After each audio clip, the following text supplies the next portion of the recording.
Question number 1. Doctor Rajendra Prasad ಅಧ್ಯಕ್ಷರಾಗುವ ಮೊದಲು ಸಂವಿಧಾನ ಸಭೆಯ ತಾತ್ಕಾಲಿಕ ಅಧ್ಯಕ್ಷರು ಯಾರಾಗಿರ್ತಾರೆ? Option A C Rajagopalachari, option B doctor BR Ambedkar, option C TT Krishnamachari, option D doctor Sachchidananda Sinha. ಇದಕ್ಕೆ ಆನ್ಸರ್ ಡಾಕ್ಟರ್ ಸಚ್ಚಿದಾನಂದ ಸಿನ್ಹಾ. ಅಂದರೆ ಆಪ್ಷನ್ ಡಿ ಆನ್ಸರ್. ಅಂದರೆ ಇವರು ಸಂವಿಧಾನ ಸಭೆಯ ಮೊದಲ ತಾತ್ಕಾಲಿಕ ಅಧ್ಯಕ್ಷರಾಗಿರ್ತಾರೆ. ನಂತರ 1946ರ ಡಿಸೆಂಬರ್ 11ರಂದು ಡಾಕ್ಟರ್ ರಾಜೇಂದ್ರ ಪ್ರಸಾದ್ ಅವರು ಶಾಶ್ವತ ಅಧ್ಯಕ್ಷರಾಗಿ ಆಯ್ಕೆಯಾಗ್ತಾರೆ. ಹರೇಂದ್ರ ಕುಮಾರ್ ಮುಖರ್ಜಿ ಅವರು ಉಪಾಧ್ಯಕ್ಷರಾಗಿ ನೇಮಕಗೊಳ್ತಾರೆ. 2. ಕೆಳಗಿನ ಹೇಳಿಕೆಗಳನ್ನು ಪರಿಗಣಿಸಿ. ಇದು UPSC 2023ನೇ ಕ್ವೆಶ್ಚನ್ ಪ್ರಿಲಿಮ್ಸ್ದು. ಹೇಳಿಕೆ 1. ಆಗಸ್ಟ್ 7ನ್ನು ರಾಷ್ಟ್ರೀಯ ಕೈಮಗ್ಗ ದಿನ ಎಂದು ಘೋಷಿಸಲಾಗಿದೆ.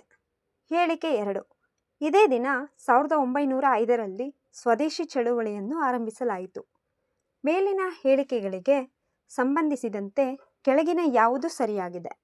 ಆಪ್ಷನ್ ಎ ಹೇಳಿಕೆ 1 ಮತ್ತು ಹೇಳಿಕೆ 2 ಎರಡು ಕೂಡ ಸರಿಯಾಗಿದೆ ಹಾಗೂ ಹೇಳಿಕೆ 2 ಹೇಳಿಕೆ 1ಗೆ ಸರಿಯಾದ ವಿವರಣೆಯಾಗಿದೆ. ಆಪ್ಷನ್ ಬಿ ಹೇಳಿಕೆ 1 ಮತ್ತು ಹೇಳಿಕೆ 2 ಎರಡು ಸರಿಯಾಗಿದೆ, ಆದರೆ ಹೇಳಿಕೆ 2 ಹೇಳಿಕೆ 1ಗೆ ಸರಿಯಾದ ವಿವರಣೆಯಾಗಿಲ್ಲ. ಆಪ್ಷನ್ ಸಿ ಹೇಳಿಕೆ 1 ಸರಿಯಾಗಿದೆ, ಆದರೆ ಹೇಳಿಕೆ 2 ತಪ್ಪಾಗಿದೆ. ಆಪ್ಷನ್ ಡಿ ಹೇಳಿಕೆ 1 ತಪ್ಪಾಗಿದೆ, ಆದರೆ ಹೇಳಿಕೆ 2 ಸರಿಯಾಗಿದೆ. ಆಪ್ಷನ್ ಎ ಹೇಳಿಕೆ 1 ಮತ್ತು ಹೇಳಿಕೆ 2 ಎರಡು ಕೂಡ ಸರಿಯಾಗಿದೆ ಹಾಗೂ ಹೇಳಿಕೆ 2 ಹೇಳಿಕೆ 1ಗೆ ಸರಿಯಾದ ವಿವರಣೆಯಾಗಿದೆ. ಆಗಸ್ಟ್ 7ನ್ನು ರಾಷ್ಟ್ರೀಯ ಕೈಮಗ್ಗ ದಿನವಾಗಿ ಘೋಷಿಸಲಾಗಿದೆ.